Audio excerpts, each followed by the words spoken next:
Hi, it's Kate, Director of Reference and Technology for Tredyffrin Township Libraries. Happy National Poetry Month. Every day this month, I'm going to be reading a poem to you from a poet that you may or may not have heard of from all over the world. All the poems that I'm going to read to you this month are in the public domain, so please be aware that they're older, and there are so many wonderful new poets that you can explore. Also, if you'd like, you can participate, if you're a poet yourself, in our poetry contest this month. From the 1st to the 23rd, you can submit your poems through TredyffrinLibraries.org, and then for the last week, our community is going to vote on the best poem, and the winner will receive a little prize pack. Today's poet I would like to celebrate with you is Remy Belleau, Belleau, and he was a French poet born in 1528, remembered as the poet of the French Renaissance who wrote paradoxical poetry and odes to normal things. I have randomized all the poets that I'm going to share with you this month. This is the only one that I picked specifically because the poem I'm going to read to you is called April. April, pride of woodland ways, of glad days. April, bringing hope of prime to the young flowers that beneath their bud sheath are guarded in their tender time. April, pride of fields that be green and free, that in fashion glad and gay, stud with flowers red and blue, every hue, their jeweled spring array. April, pride of murmuring winds of spring, that beneath the winnowed air trap with subtle nets and sweet Flora's feet, the fleet and fair.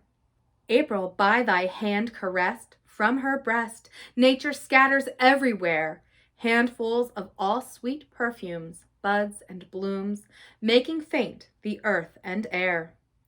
April, joy of the green hours, clothes with flowers over all her locks of gold, my sweet lady and her breast with the blessed birds of summer manifold.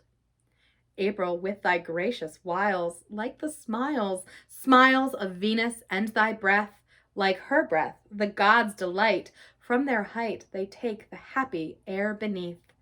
It is thou that, of thy grace, from their place, in the far-off isles dost bring swallows over earth and sea, glad to be messengers of thee and spring. Daffodil and eglantine and woodbine, lily, violet, and rose, plentiful in April fair, to the air their pretty petals do unclose.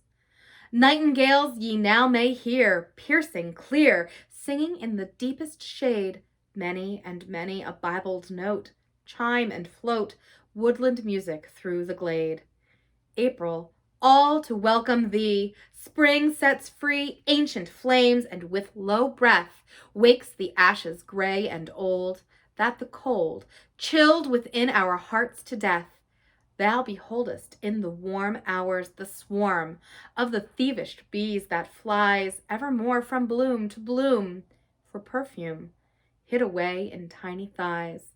Her cool shadows May can boast, fruits almost ripe and gifts of fertile dew, manna sweet and honey sweet, that complete her flower garland fresh and new. Nay, but I will give my praise to these days, named with the glad name of her, that from out the foam of the sea came to be, sudden light on earth and air.